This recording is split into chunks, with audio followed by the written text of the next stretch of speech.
Welcome to the Fun Astrology Podcast for what may be the biggest day of the week, certainly, and probably the month, February 16th, Thursday. Hi, Thomas Miller. Today we have an aspect that happens at 11:48 this morning that is a big one. We went into both sides of it, both the shadow side and the positive side on Monday's episode, so if you haven't caught Monday yet, would refer you back to that. Today we're going to pick up on the Aquarian side of this aspect because we didn't mention that Monday at all.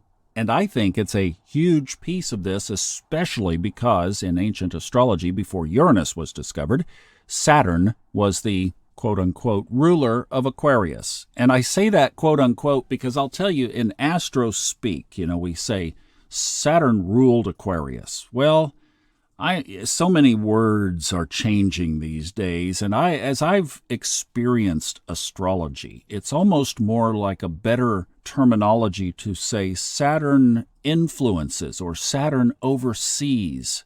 And maybe I'm a little bit hypersensitive to the term ruler because of this very thing. The shadow side of Aquarius, authoritarianism, rulership. So if we don't see anything in the headlines this week or tomorrow or through the weekend that expresses this aspect, don't you know that it is being ruminated in and amongst the mundane?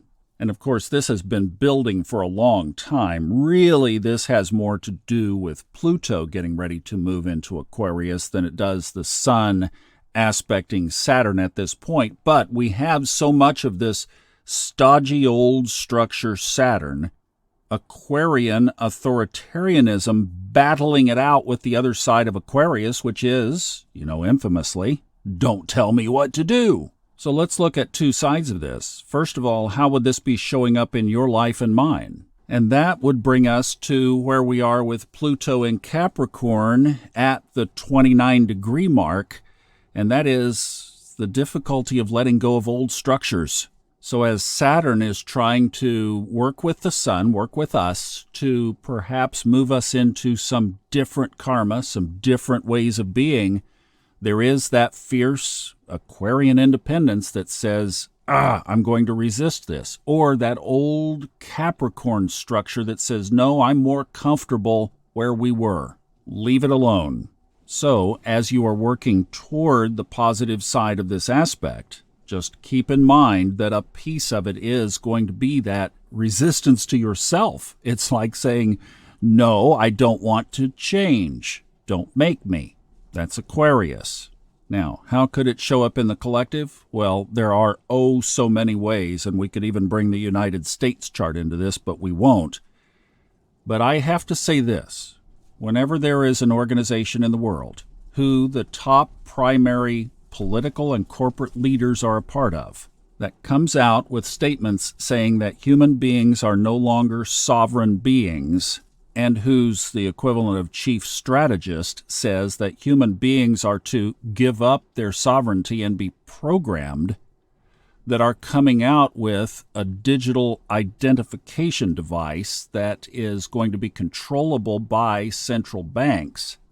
And members of said organization are making public speeches now with no bones about the fact that they will be able to control everything that happens from that device. I think it's very Aquarian positive and Capricorn positive to be aware of that and not let it slide by unnoticed. And ironically, what triggered this was a news article last week, so just a week ahead of this aspect, where Justin Trudeau, who is a prominent member of said organization, announced a $34 billion economic package to help save healthcare in Canada, and was reported to have met with the Canadian health ministers, telling them that the digital ID would be part of the package. It's a 10-year rollout. So you ask, where does all this show up in the collective? It is showing up in the collective. We just have to go dig it out. And I'll tell you, on this issue, I'm going to make no bones about anybody who wants to take my freedom away. First the battle will be with the words, just like our Mercury and the nodes of the moon square today, but it will ramp up pretty quickly. And there's the Aquarian battle. I just make no bones about it. I will be on the side of the equation that says, don't tell me what to do with my health, with my wealth, with my family, with where I travel, with what I choose to drive, etc. You may have a different perspective on that.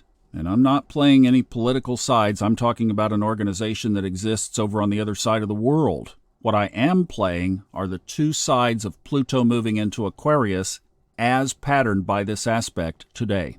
Sorry, I've lived too long with freedom to not have it. Well, that's indicative of what this aspect is all about, and it is powerful. Now, I'll tell you something else that's powerful. Let's flip it to the other side and end on a really good note.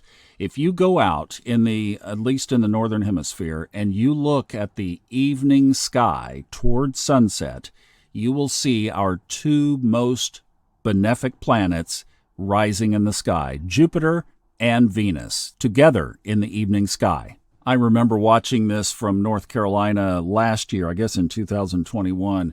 But, it's just such a great aspect, and they will be getting closer together as the month proceeds. So go check that out. Put it on your calendar or think about it to go out and see the two benefics and wave at them and say, hey, here's my list. I hope you have a great day. Thanks for wading through these aspects with us, and we'll see you back tomorrow to wrap up the week.